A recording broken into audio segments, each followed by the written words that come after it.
இடுப்பும் காலும் வலிக்குதே. ஐயோ என்னடி? என்னது டியா? அம்மா அம்மா அப்படிதானே சொல்லுவாங்க. முதல்ல அம்மா வலிக்குதே. சொல்லு. ஒத்தடம் கொடுக்கணும். யாருக்கு? இல்லத்த, உங்களுக்கு அடிபட்டிருக்குல்ல, அதான் கால்ல ஒத்தடம் கொடுக்கணும். எண்ணெய கொட்டி என்ன தள்ளி விட்டது இல்லாம ஒத்தடம் கொடுக்க வரையா நீ? பிள்ளையும் கிள்ளி விட்டு தொட்டிலையும் ஆட்டுறியா? ஐயோ அத்தை, அப்படியெல்லாம் ஒண்ணும் இல்ல. உங்களுக்கு வலிக்கும் இல்ல? வலிக்கத்தான் செய்யுது.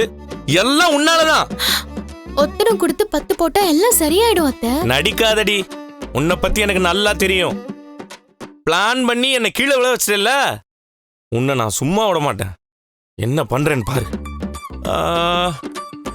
ஆளாக்கு சைஸ்ல இருந்துட்டு என்னென்ன வேலை பாக்குற நீ? இதெல்லாம் அத்தை சொல்ற மாதிரி இல்லையே, உங்க மனசுல இருந்து சொல்ற மாதிரி எல்லாம் இருக்கு. ஐயோ, நான் அப்படிலாம் சொல்ல போறேன்? என்ன நீ? எங்க அம்மா சொல்லுவாங்க. அதனால நீ இதெல்லாம் எடுத்துட்டு போகாத. இங்க பாருங்க, அவங்க திட்டினா திட்டிட்டு போறாங்க. எனக்கு என்ன இது புதுசா? ஒருத்தங்க கஷ்டப்படும் போது நம்மளால முடிஞ்சதை செய்யணுங்க. மீனா சொன்னா கேளு. 7.5 விலை கொடுத்து வாங்காது. அவ்வளவுதான் சொல்லிட்டேன், பாத்துக்கோ. அவ்வளவுதான். தள்ளுங்க.